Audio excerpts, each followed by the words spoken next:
Okay, so sorry it's been such a long time since I've made a video game related video, but yeah, I thought I'd show you the games that I've been playing recently that are in my backlog. So first up is Shrek's Carnival Party Games. Seems like a good game, seems like a well-made game, seems like it would be a lot of fun to play as a multiplayer game with like friends or family, but as a single player game it just doesn't really do that much for me. So this is actually going to go onto eBay, and I think actually this game is worth quite a bit, maybe. Now the rest of the games I actually like and I'm going to keep.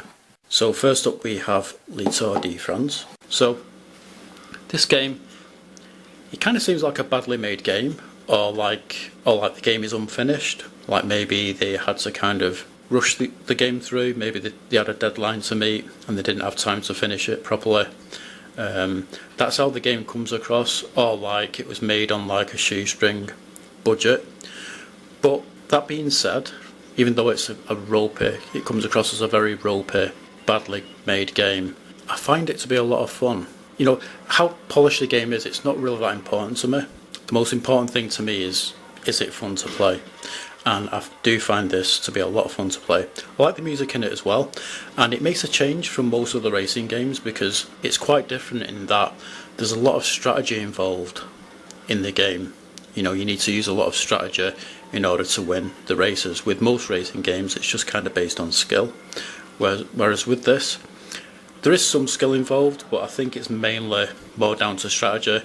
And you know, you can buy different outfits, you can buy different bicycle frames, different wheels, different pedals. If you're going to go on a course where it's like most of it's mainly uphill, then you may want to change your frame to a different frame that's more suitable for going uphill, or you may want to change your wheels or whatever. And that's not really, I guess that is part of the strategy, but I would say the main part of the strategy, I would say, is when you're actually in the race itself, because to win the race you need to pedal fast, but when you pedal fast your energy goes down, and if it goes right down to zero, the cyclist will get completely tired out and he'll be going really slowly for absolutely ages, and then everyone overtakes you. You do have a certain amount of drink bottles though, and you can drink a bottle of water or juice or whatever to give yourself more energy, but you only have a limited amount of those, and while you're drinking the juice or water or whatever, you are going a lot slower. You can also kind of get in someone's backdraft, is it called? So it's like if you get behind someone, because of the wind that's coming off them, that will enable you to rejuvenate your energy, and then you can kind of start pedaling really fast again. But while you're in someone's backdraft, or whatever you'd call it, you're having to go slower. So it's like you need to kind of try and find that right balance. It's a really, really good game, I think, and I like the music in the game as well. I think it's really good music. Next up is Myst III Exile, the perfect place to plan revenge. I find this to be a pretty difficult game. I think you call it a point and click adventure, and I don't have much experience with these kind of games, so because I've barely played any games like this, it makes such a nice refreshing change, and I do find it to be a lot of fun. It's like an interactive fantasy storybook, and you've got to like figure things out and kind of like do puzzles and whatever to make progress.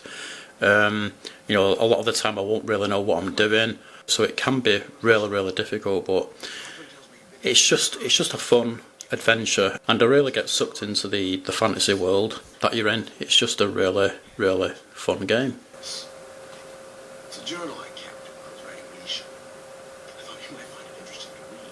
I wanted to look at you, compared to when the age truly is. Then we have Gran Turismo 3 Aspec. This was the first ever game that I bought for the PS2 back in 2001. I remember thinking, okay, I really like the look of Gran Turismo 3, and I really like the look of GTA 3, and I really want them both, but I've only got enough money to get one game, so which should I get?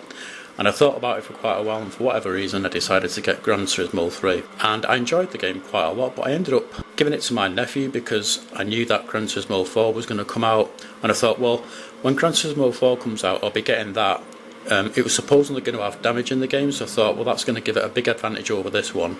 It's going to have more cars in it as well, it's going to have more tracks, so why would I ever go back to this one once I've got Gran Turismo 4, so I just ended up giving this to my nephew. Back in the day, I think it was maybe 2002 or 2003.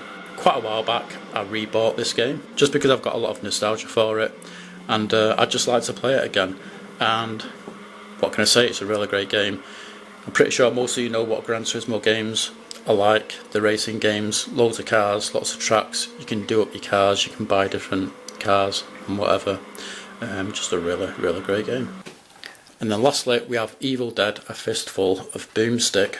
This game gets a lot of praise from a lot of people. This is a hack, slash and shooting game. You know, there's a lot of that stuff going on. There's different weapons like shotguns, chainsaws, spades, you know, where you're killing loads of like zombies and everything that are just relentless. They just keep on coming, they just keep on respawning. But there's points in the game which require thought as well in order to make progress. You know, you've got to figure things out. If all it was just hack, slash and shoot and that's it over and over and over again, for me that would get a bit repetitive. So it's nice that there's parts in the game where you need to kind of figure things out as well to make progress.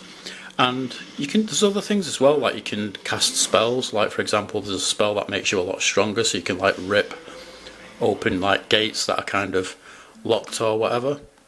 It's just a really, really fun game. So yeah, that is pretty much it. So out of these 5 games that I've played that are in my backlog, these are ones that I'm keeping. Evil Dead: A Fistful of Boomstick, Tour de France, Myst III Exile and Gran Turismo 3 Aspec. And this one just doesn't really do much for me, so I'm going to sell this one on eBay. So yeah, that is pretty much it. Thanks for watching.